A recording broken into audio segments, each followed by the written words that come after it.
You have studied this dialect. What do you find fascinating by it? Well, it's unique, right? Yeah. You've got this dialect that, on the one hand, it came to the area fairly early, and then it was kind of out on the frontier. It wasn't in the main trade routes to where you got a lot of input and things like that, and so it kind of evolved on its own over a couple hundred years, and then 150 years ago, 120 years ago, you got this massive contact with English, sudden and tremendous Fast. and really fast. Yeah. And so what you get then is you get this language that kind of did its own thing for a long time, and then all of a sudden it was in contact with another language. And anytime languages get in contact with each other, they start to borrow back and forth, they start to do things. And so on the one hand, you've got these forms that are very unique to New Mexico that maybe can trace them back to Spain and things like that. And then others are very, very English-driven, what we call Anglicisms. So you talk about the railroad terminology, and then talk about the brecas for the brakes, and you get things like that, which is very, very common. And so you mash the two together, and that's really unique. You don't find that many other places. But it's fading away. It is going away. Why is it going away? So anytime you get, this is a real common phenomenon, we call it language shift. Right? You often see it in immigrant populations where a family will move to another country that speaks another language. And so the first generation is dominant in their home language. The second generation tends to be dominant, bilingual. Yeah. And then the third generation tends to be dominant in the language of the new place. Right? And so it shifts over 3 generations. The difference here, of course, is that it's not really an immigrant population. English came to them. But the same phenomenon exists, and so you get grandparents. When I taught in New Mexico, I had a lot of students that took Spanish, and they stated that their reason for taking Spanish was to talk to their grandparents. Yeah. And so you get this shift from language 1 to language 2, and the same thing's going on here. So you've got English has kind of infiltrated the community, right? It's all over, it's everywhere. And it's the dominant language now of the community. And so as younger generations gravitate toward English and assimilate in a way toward English, there's just no functional need anymore for that Spanish. It's simply a heritage need at this point. I want to hang on to this because it's part of who I am. It's an identity. Yeah. And I could tell, I didn't grow up speaking it, fluently, but I can tell when I hear it. Oh, yeah. Because it's got a very unique sound. Can you talk a little bit about that? Yeah, so I think what you're hearing is a number of things. You're hearing the pronunciation, the phonetics of that area, right? And so every dialect's going to get a little bit different intonation, and any Latin American can tell you how the other guys always talk, right? And that's no different here, right? And so you'll hear that intonation, and then there's some unique words.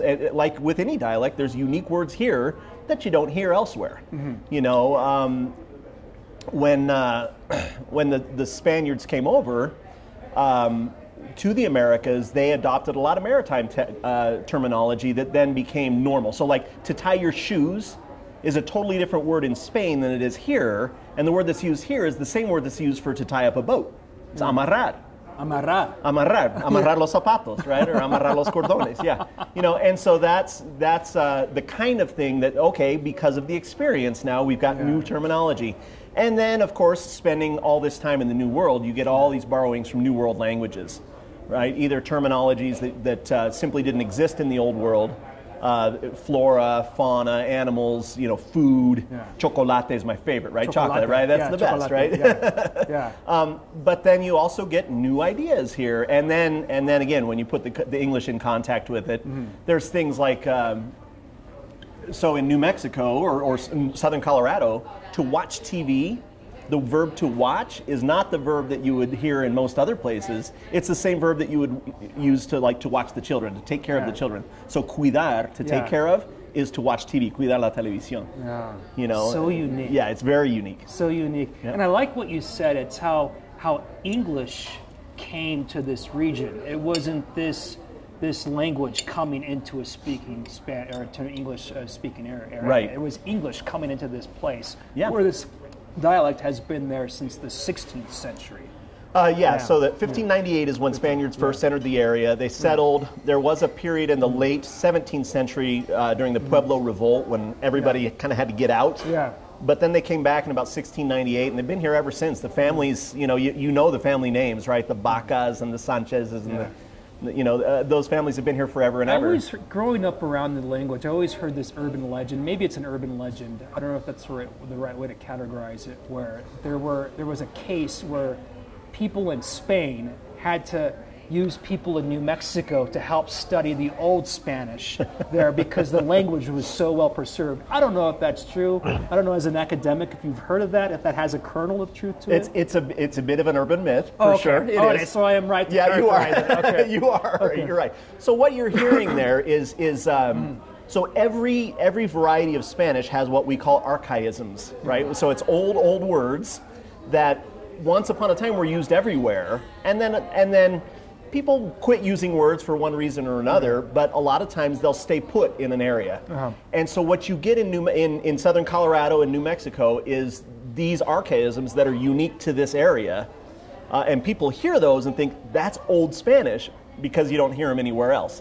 Well, the same thing happens in Puerto Rico, and the same thing happens in Colombia, and the same thing happens in Argentina, just with different words. Yeah. Right? But people hear those and say, that's old Spanish, and so, therefore, the Spaniards had to study us because we still speak the old Spanish. Yeah, that's a very, very common legend, and it's a fun one to perpetuate, but if you look at the language structure itself, it's just fascinating because I've always heard that story growing up when people would talk about the Spanish that I grew up around.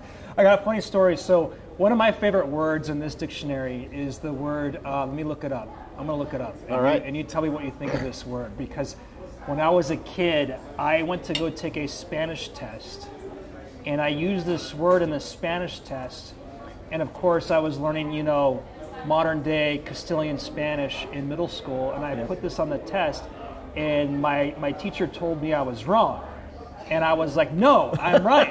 This is the word that I grew up with. So let me look it up. Hijkl. Let's see here. Almost there. Okay. All right. Chortes. Chortes, sure. Los chortes, yeah. For shorts. And that was I remember very clearly, I had to put what shorts was in Spanish, but I put chortes. Yeah. And I told my teacher, that's the right word. He says, no, it's not. Where did you get that word? I said, that's what I've always heard. Right. Growing up as a kid. And sure. But I don't know if I was wrong or not. You were not wrong. Yeah. You were not wrong. You were absolutely right for this variety of Spanish. And that's, there's a common conception, and it's another myth that kind of floats around the Spanish of this area, is that somehow there's a right Spanish and a wrong Spanish. Mm-hmm. And it's false. A community will speak the Spanish that is right for that community. Yeah. Right? And you grew up hearing the word chortes because that's the word that was used in the community. Yeah. Now, if your teacher was from somewhere else, from Spain or some other place, they're going to know a different word. He was actually from Spain. He was from Spain, there you go. And so maybe he had this, almost this chauvinistic kind of attitude about it that say, well, there's a right way and there's a wrong way, and this is the wrong way. Yeah. When in reality, this variety of Spanish is just as legitimate and valid as any other variety of Spanish in the world. Okay. And it is unique, as they all are, and it's fabulous to listen to. What I find fascinating about the dialect too is that there's a lot of words in here from the Native American languages too. If you could talk a little bit about that. So that's an interesting one. There's kind of two sets of Native American languages that have contributed to New Mexican Spanish. One of them is the Nahuatl that the Aztecs spoke back in the Central Valley of Mexico. When the Spaniards came here, first they spent about 75 years down in Mexico, right, in what we know as Mexico today, and they picked up all these words. And a lot of times they were words that just didn't exist elsewhere. They were concepts that didn't exist elsewhere. Yeah. Right? One of my favorite words to talk about, or favorite concepts to talk about when you talk about this, is the word for turkey, what you eat, the animal. Yeah, turkey, right? It didn't exist in the old world. It's a new world bird. Yeah. And so they got here and they kind of said, what is that? Yeah. Right? And there's a lot of ways to deal with that. Well, some of them said, well, it's kind of like a chicken. Yeah. So some of them called it the chicken of the new world, la gallina de la tierra, right? Some of them said, no, it's more like a goose. And so the word that's really common in southern Colorado is ganso. Ganso, which is the old goose word, right? Yeah. But then others asked the natives and said, what's that? Yeah. And they'd tell them, And so guajolote, Yeah. cocono, Cocono. huícalo, those are all words that came from the Native American languages. Yeah. And then the most recent one that came into the area is torque. Torque. Torque. And yeah, you know, torque. it's transparent where that came from. That's what I grew up with, especially around Thanksgiving Sure, time. yeah. When my grandma, Comemos torque when para my Thanksgiving, grandma would talk about making turkey. Absolutely. Yeah. Yeah, and for some people they'll even distinguish between what's walking around up in the hills and what they're eating on the table. Yeah. That's a guajolote, this is a torque. You know, even the yeah. same bird. Yeah, is there any way, like from your perspective, that this language can be kept alive, or the dialect can be kept alive, You know, or is it just an inevitability that it's going to? It's kind of a sad inevitability. Yeah. It's a sad inevitability because what you've got is kind of this dominating force of just language use, and language always depends on its need. Yeah. And so the younger generations don't see the need to preserve the language. It's it's a cultural thing. It's an identity connector, and for that reason, you get these language revitalization projects. Scholars will come in, activists will come in to try to revitalize the language. They'll teach it in the schools, but it becomes almost kind of a second language learning initiative at that point. Yeah. And so it's this treasure that we've got that's probably in 2 more generations, we're probably just not going to see it anymore. 2 more generations. Max, I'd say 50 years. 50 years, and then it's gone. Yeah. And then it's only going to exist on books or in audio recordings. Right, and maybe people's memory of songs or grandma or things like that, but in terms of a spoken language that we use to communicate with each other, it's just going away. That's just, for me personally, it's sad. It is sad. Yeah, and I would imagine for you as a linguist, this is something that is part of what you study, and you see this happening with many languages and dialects across the world as people change. Yeah, it's kind of an ugly term. We use language death, right? Because that's exactly what happened. A language just kind of fades away, and you end up getting numbers of speakers that just keeps diminishing with each generation. Yeah. And, you talk about, it's very rare. It's very rare to find somebody that speaks this variety of Spanish that doesn't also speak English. Yeah. If you find them, they're in their 90s. Yes. Right? Yeah. Because English has been in contact now for so long, and it's been the language of the community, it's been the language of the nation that people have used now, it's been the language of education. Yeah. And so when you get that, it's just this inevitable reality that language shifts from one to the other. And you'll get pockets, you'll get families that really try to keep it alive and things like that, and I love that, I applaud that effort, but it's an uphill battle. It's an uphill, because even for me, it's hard for me. Oh, sure. To keep using it. I know words, and one of the ways I try to keep it alive in my house is I call my little girl Mijita. Yeah, I try to kind of, keep those little things alive, those little, I should say maybe jewels from the language that I remember as a kid, but it's going away. It's going away. Yeah. Well, what else do you find fascinating about this dialect? I think what you said, how it kind of has been almost like a hurricane of English came in. It just changed so fast. It did. Yeah.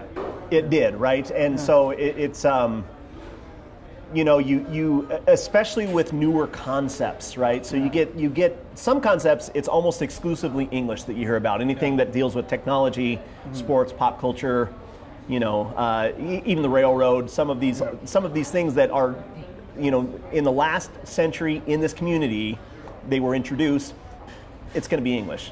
Either just straight English, we're just going to speak English about it, or you'll get these borrowed words, chortes, brecas, lonche for lunch, that's really, really common. And it's fine. Spanish has always been in contact with other languages. Always. Yeah. For 700 years it was in contact with Arabic. We've got like 4,000 words in Spanish that are from Arabic. There's a ton of words in Spanish, especially words that begin with AL. That's right. Yeah. Oh, absolutely. Yeah. And so you get and those words are just as legitimate to Spanish as these words that came from English. The difference is we live in the laboratory. We see it more recently happening, and so there's kind of an old level of thinking that you want to put language behind glass and preserve it the way it is, and we can't touch that. That's the way it is. But that's not how language works. No. Language is alive, right? Language lives with us and it moves with us. And so as we grow and as we progress, so does the language. Yeah. It evolves with us. It changes. I mean, this dialect is so amazing. It's so unique. It's so precious to see this such uniquely used and evolved form of the language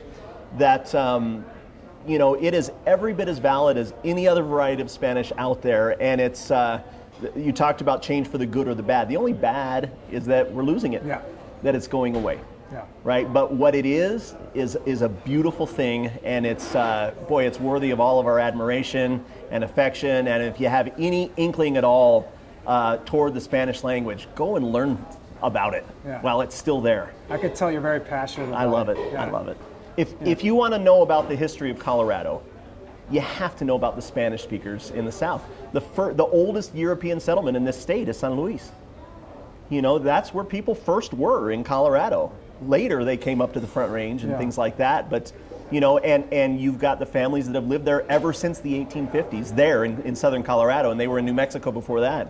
And so if you want to know about the history of this state, if you want to know about the culture of this state, if you want to know about who we are as a people and who your neighbors are, then it's important to understand the social context of this language in the South. Beautifully said. Thank you. Beautifully said. Great interview. That was perfect.